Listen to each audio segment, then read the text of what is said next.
Say yes to new beginnings. Yes. Say yes to new standards of excellence. Yes. Say yes to engaging reportage with a difference. Yes. Introducing Yes International Magazine.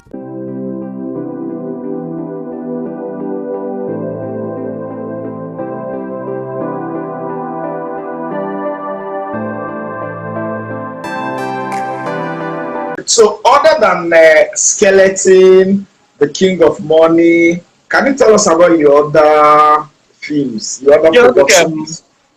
After Skeleton, my next movie was Nemesis.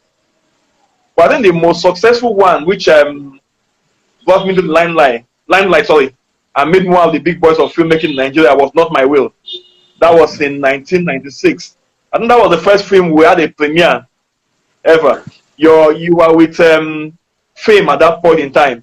We had a full-page cover. The cover of Fame was where we had the actors' pictures and all that. That was Not My Will. 1996. We had the premiere at the newly opened Museum Center then. But barely a week old. The first to use the place, remember? So that was the big one. Subsequently, I made other films like Blood Brothers. Several. I think in my career now, I have close to about over 70 films to my name. I can't even remember some of them. Then, of course, I went to television. At the point in time, I moved to TV. I had a super plot that went on TV, Images, for 2 years on HIV/AIDS. I did El Dorado 2 ran for 5-6 years on TV on about 17 stations around the country. Then I also did Girls Next Door that ran for 4 years. Then in 2008, myself and my wife produced a reality show for children called Kids Alone. It was shown all over Africa on African Magic for 165 days. That was the first time a reality show be showed on the continent in Africa. That was the first kids reality show on the continent called Kids Alone in 2008. That's what I've done my little contribution to Hollywood. Interesting. All right. You also organized the Abuja International Film Festival. Tell us about it briefly. Yeah, it was in 2002. The federal government, through the Nigerian Film Corporation, had the National Film Festival in Lagos at when they had that National Film Festival, that was 10 years after the last one that was held in 2002. No, 1992, sorry. So a 10 years gap. So in 2002, after that festival, most of us asked that why did it take 10 years for the National Nigerian Film Corporation to do a film festival? You had the first one in 1992. It took you 10 years after for filmmakers to converge together, screen their films. You get the point? And we said, possibly to be another 10 years again. Maybe the next one will be in 2012. So that was why in 2004, I and my wife said, okay, we had gone to Cannes, the Cannes Film Festival in Paris, the previous year. So we said, why don't we start a film festival? That was the first time a film festival or any award for film, apart from the Tema Award that you guys organized some years back, apart from Tema Award, that was the first time. So we started the Abuja Festival in 2004. And people will ask, why did you go to Abuja? That was the first one. Why did Abuja? At that point, too, Nollywood was booming. Films were being made in thousands, either in Lagos, Onitsha, Enugu, Kanu, Ibadan. You get the point? And Port Harcourt, thank you, Abba. People are not seeing these films. People saw a few of these films. And there were some other people who are making films. We have students who are making films in school, film schools, short film, documentaries, whose films never go to the mainstream markets. The Dumota, the Alaba, Iweka, you get the point? So we felt there was a need to create a platform where these young people can have a say in the business and also use that platform to get involved in the business and meet the established filmmakers. And that was the idea of the festival in 2004. So we had the first edition in 2004 in Abuja at the Dome, owned by Okonkwo, the guy who contested election in Anambra State. And you see, fun enough, I keep using new places. That was the first time it was opened. It just opened newly in Abuja in 2004 and we were the first to use the place for the festival. So we had the festival in 2004. And the idea was to bring both the young filmmakers, the older ones, and government, essentially. And I think to us now, we have achieved that aim.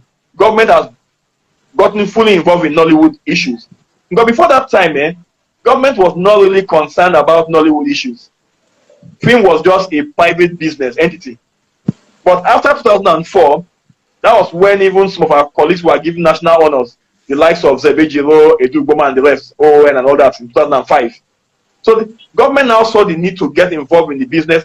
And also, the reason why we started the festival too came to pass because it took another 6 years before the government could organize their own film festival. And within that 6 years, other awards emerged. The likes of AMA came in 2005.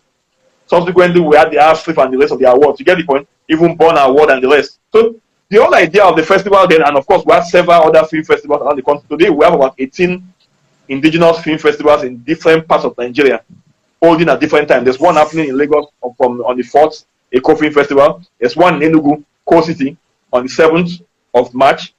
There are several. So that's the beauty of what the Abuja Festival has done.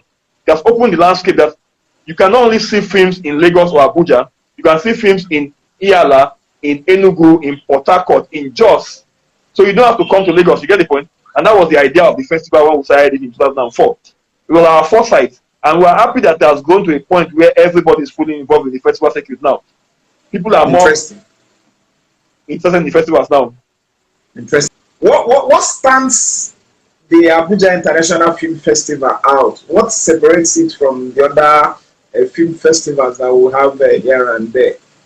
Consistency. Again, we've not missed one edition. Even with the COVID-19, we still had the online edition. That was the first time. We even launched the online, the hybrid film festival in Nigeria in 2020, when we had the COVID-19 scourge. We were the first to go online. Films were shown online. Filmmakers converged online and all that. So we've done this consistency. We've been consistent with the film festival, and has grown. Over the years, we've partnered with various international bodies. All the embassies. There's no embassy in Nigeria that's not partnered with the festival in the last 19 years. We've run it successfully for 19 years, consistently. We've now had a break in 1 year. We've seen over 27,000 films in 19 years from different parts of the world. Last year alone, we had 4,900 films. Because even the smallest in a number of years we've had because of COVID-19. You get the point? So,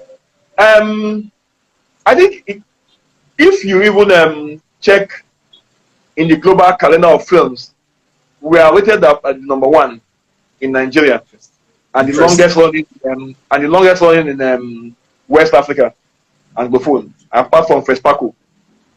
So, like you said, most of the other ones either are just emerging or will have 1-2 editions, take a break, come back after 5-6 years. But we'll be very consistent. And because the aim of the festival is not profit making.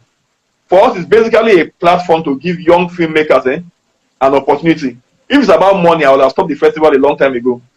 At the point in time, we even expanded the festival and even got some of our colleagues to come and run the festival. I remember in 2012 or 13, the likes of the Matter was director of the festival. We tried to work with everybody. There's nobody that I know have not had an interest in the festival, worked with the festival. They have not worked with the festival one way or the other. Interesting. Now, you currently own a radio station, Fad FM in Calabar. Why did you diversify into broadcasting? Like my wife told me, my wife told me some days back, it's still within my core business.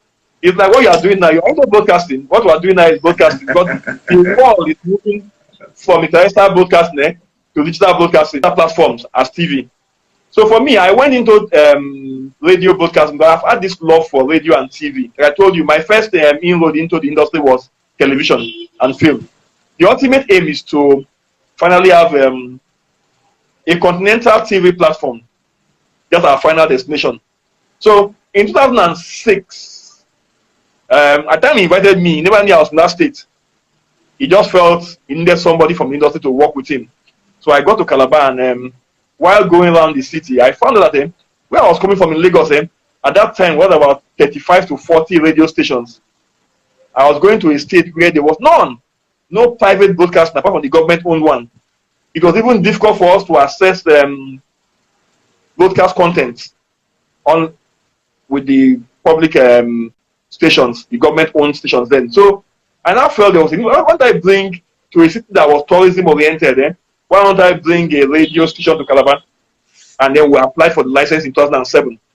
It took us 8 years of wait till 2015 when we finally got the license and started offshore in 2016 in Calabar. So many people would think that they just woke up one day and started the radio. It was the 8-year-old plan. Even when I applied for the license, several millions had gone into it. License fees, the proposal, the engineering proposal and all that you have to do to acquire the license. And you know that radio and TV license in Nigeria is only approved by the president. So it took 8 years of wait. So the Obasanjo government left office. Yar'Adua came, unfortunately died. Good luck spent 6 years before it was finally approved. And we started Father FM in Calabar. The plan process. We didn't just wake up one morning and said we want to go into radio broadcasting. I've always had it in mind that we will have a continental radio and TV platform. The kind of thing I'm looking at is something like CNN or the BBC of this world. And you can do it. And we're getting there. We're seeing some of our platforms now doing very well. That's the kind of thing. We should tell the narrative. If we've done it well in the media, we can do it well in print media. We can do it well with broadcast media too. We should have a platform for Nigeria that tells the African story to the entire world. And that's what we started in the last 4 years in Calabar, gradually.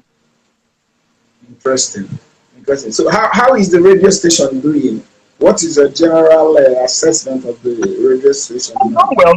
We've done well. You see, the way you know you've done well, beyond your programming and all that, is the kind of commendations you get from third parties. I remember during the COVID-19 era, the best station in South in the coverage of COVID-19 and malaria issues at that point, health issues at that point in time. And we've won several awards. Apart from that too, the listeners, if you enter Cross River State today, Calabar, and you ask, our station is mentioned as the top, #1, any day. And you wonder why. I think it's basically the kind of program and the background. You don't have a background in journalism. That's my first core area. People do not know that. People see me as a filmmaker more than a journalist. And I know what storytelling is. And if you're looking at broadcast journalism, the world now is basically storytelling. In the last 24, 48 hours now, we've been watching what's happening in Ukraine. It's like a movie. The era of broadcasting where you're just telling a story as a documentary has moved to factual storytelling. So that's what, when we started Father FM, we made sure our programming was factual. Like tomorrow, we have elections in Cross River State, in Calabar, in 2 constituencies, by elections. As I speak to you now, I'll there in those 2 constituencies. By this evening, they are reporting what's happening on ground. So, I think we've also brought control to the business. When we came there was a private broadcasting platform before us, before we came in. When we came in, we changed the dynamics of the business. We were the first to go online, where you can be in Lagos and listen to Father FM in Calabar at any time. I know you have seen our link. We share the links almost every time. And we are 24 hours, so you can listen to our program at any time.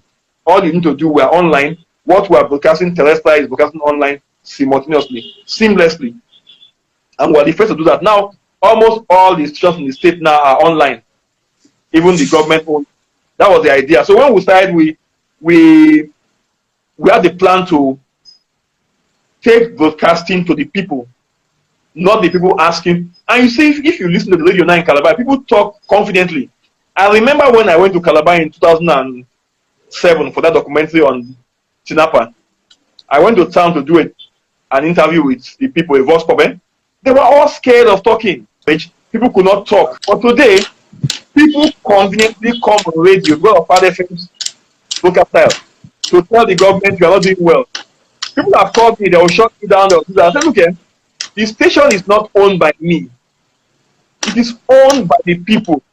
It's only in public trust. Even if you are given a license for broadcasting in Nigeria, it's given to you in trust for the people. It's not your station, even though you own the license. You get the point? So we've given people a platform to express themselves and to also engage the government constructively. And government is listening now. I remember when some people were complaining about the roads and all that.